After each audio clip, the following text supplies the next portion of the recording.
team was brilliant. They were geniuses. That's why they played the game the way they did. They were very, very smart. That's what was drilled out of them.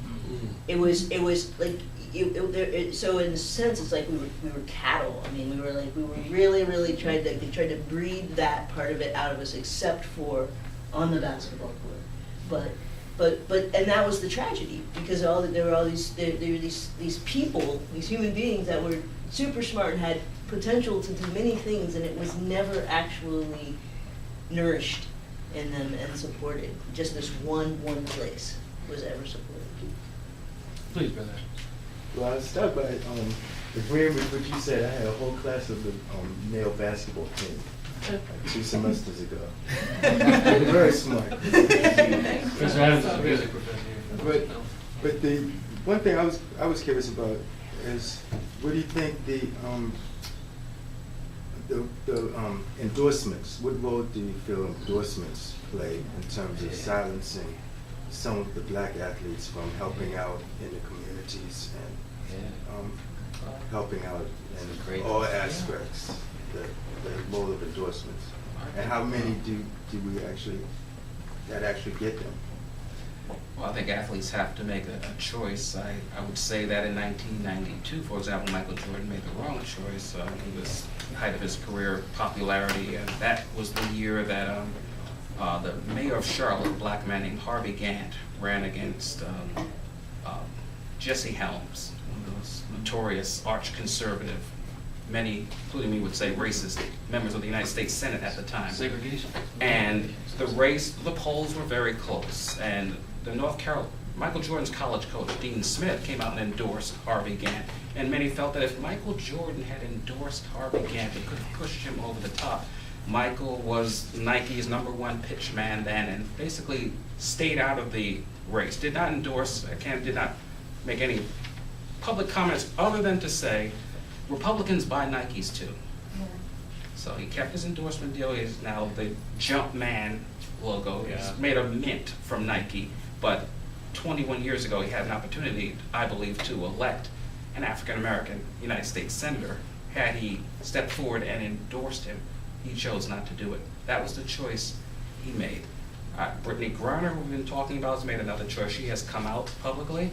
As the #1 draft choice of a professional league, you would think that she would be attractive to advertisers, but for reasons that she brought out, the vile, despicable comments that people make about her, the fact that she's the #1 pick of the WNBA and is going to be a franchise player will not allow her to get the kind of endorsements that Elena Deladon or Skylar Diggins or her teammate on the Phoenix team, Diana Taurasi, gets now. Brittany won't get that because of how she is perceived. She will be the most dominant player in that league, but she won't win the endorsement game. We talked about Martina Navratilova earlier. During the height of Martina's career, it was Martina versus Chrissy Everett. Chrissy's nickname was Chris America. Chrissy got all the endorsements. Martina, none, virtually none. The racket deal with Yonex, the clothing deal, that was it. Chrissy got the shampoo commercials, the toothpaste commercials, the soda commercials. That hasn't changed. That was in the 80s with Martina and Chrissy. It was in the 90s with Michael Jordan. Here it is 2013. I don't believe you'll see Brittany Griner on any national advertising spots unless it's basketball themed. But Skylar Diggins might cross over and get the shampoo commercials and the makeup commercials. Elena Deladon is the same thing. That's what advertisers are looking for, but when it comes down to an athlete who has the potential to get a lot of endorsements, it comes down to the choices he or she makes. Michael Jordan chose the dollars over an opportunity to perhaps make something historic happen just by standing on a podium at a campaign rally next to Harvey Gantt. He refused to do it. I just want to add something quick to that. It also came out that Skylar Diggins had, I think, the highest Twitter following of any collegiate athlete ever.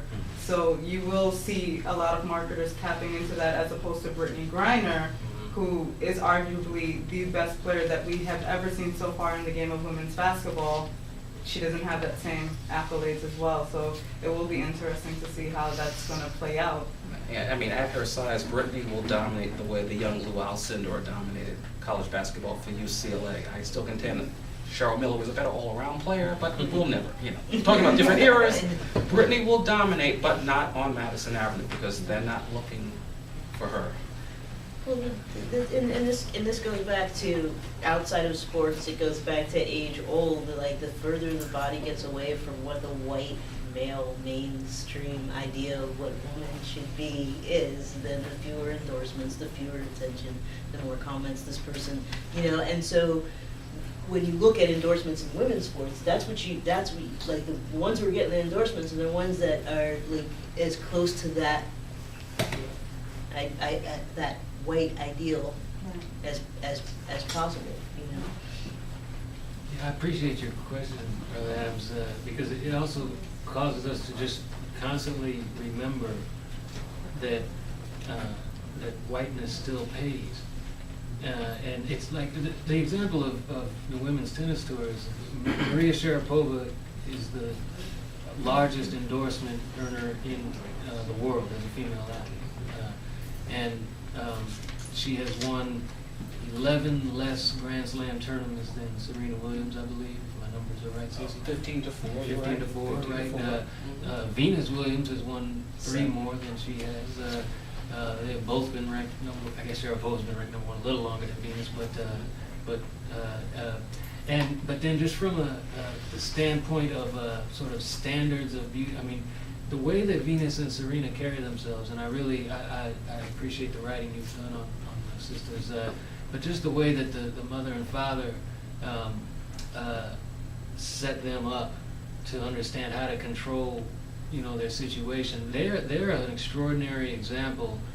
They have become very wealthy based on endorsements as well, but they have much more control over the whole image and all of that. And they're dealing with so much more in that world.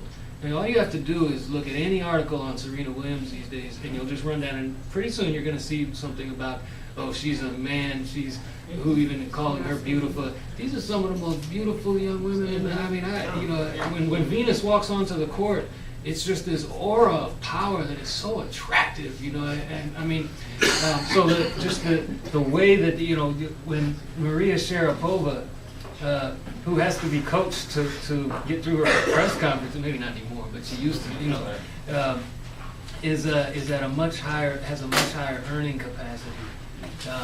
You remember Anna Kournikova, right? I do. Never won a single WTA tournament, I don't think. Yeah, and was the at the time the highest earner in the endorsement world. So race matters, like as Cornel West says, I guess. When I was growing up, my parents used to tell me, and I'm sure I'm not alone in this, but my parents used to tell me I could be anything that I wanted. I just had to do it twice as good as white people. I had to be better. I had to be the best if I wanted to be able to play. And so that was my mentality. I'm going to be the best. But Serena and Venus, before they started getting all those endorsements, they had already won. Like they had to win over and over and over before they started to get the endorsements. Tiger Woods, if Tiger Woods didn't come out of the box swinging the way he did and winning tournaments, he would have got the same endorsements. I mean, and even then it was begrudgingly. I mean, he had to be the best before it was kind of like, I guess we can't really ignore him anymore, can we? And I think that's pretty much what happens. I mean, it's like we have to come out and just to basically play in the arena, we have to be able to clean the floor with you, and it's an interesting kind of pressure that's put on. One last thing on that point, Brother Adams, the requirements that the companies put on the athlete. And that's where I've really been impressed with the Williams family, is that they call the shots much better. But you are, as you said, you're expected to not endorse Harvey Gantt. And Harvey Gantt was no revolution. This is like this would have been Dean Smith could do it. He came out, so Du Bois would say they ask a price that's too high. you know, when you're black, you can't express yourself if you're going to be endorsing our product. What all of the, you know, when Tiger's infidelities in his personal life came out, you compare that to when infidelities and other white athletes, you know, come out. It doesn't cost them nearly as much as it costs them back. Agassi and McEnroe were like the bad boys of tennis. And That's right. endorsements all over the place. I mean, they, you know, I mean, Andre Agassi threw fits and tantrums all the time, and so did McEnroe. It was a little bit more violent, but you know, it was like, you know, the more there were no restrictions placed on who they were allowed to be and present themselves out in public, whereas with the non-white athletes, you know. One point I'd like to add about the Williams sisters, I mentioned it earlier in relation to Robinson Cano basically firing Scott Boras, the most prominent baseball agent to hire Jay-Z. Venus and Serena have a black business manager, Kevin Davis. They are both affiliated with IMG, International Management Group, global leading agency for representing athletes. But their agent at IMG is a black man. They specifically asked for that. They have the power to ask for that and get that. So we'd like to see more athletes using the power that's in their hands, as Reverend Adam Powell used to say, use the power that's in your hands. Bud Collins, we'll maybe just take one last question. Bud Collins, the tennis writer for the Boston Globe, he said that Venus and Serena are the most remarkable sports to come along in the history of American sports. And I think Collins is a white writer, but he was just conscious enough to be alluding to these kinds of things as well. They're not in a kind of direct, you know, they're a direct politically engaged presence, you know, like Muhammad Ali was, for example. But it was some years ago in that same state of South Carolina when North Carolina. In South Carolina, there's one of the opening tournaments of the clay court season is played there, and Serena refused to play, and it was around that flying that damn Confederate flag in front of the State House, you know, and all those black people had to walk through there and walk under that flag. And she said, "Look," she said, "I don't know too much about this, but right is right. I'm not playing." You know, and she took a lot of dollars with her when she left that tournament. I was immensely proud of her for that. And that's why, you know, to this day, every time I see Venus and Serena play, it's like my little sisters are playing or something. I can't sit there, you know, I have to, you know, I'm getting up and what are they going to try and do to her now? You know, I'm going down to that court and, you know, get in it. You know, it's and that's why I admire Tiger Woods.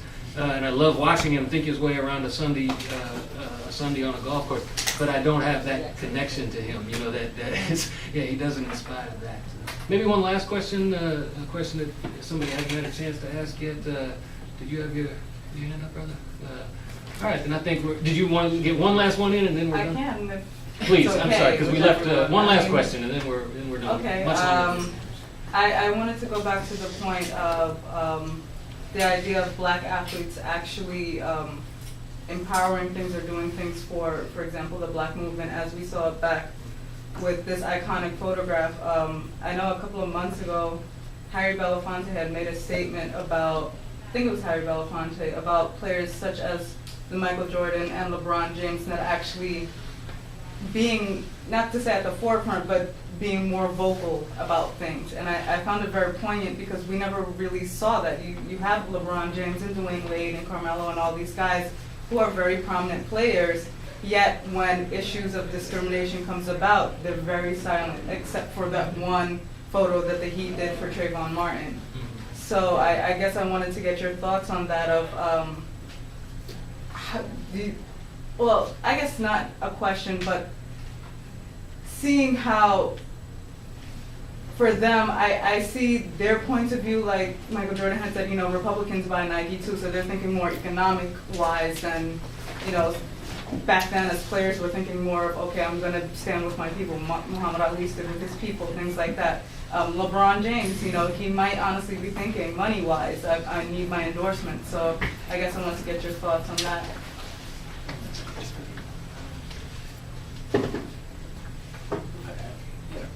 It may not be the most popular view here, but I referred to it earlier. I think when these athletes are in the prime of their careers, they need a certain single-mindedness to continue to achieve what they do. I don't believe LeBron James would be as great a player as he is if he was more political. I mean, he did endorse President Obama.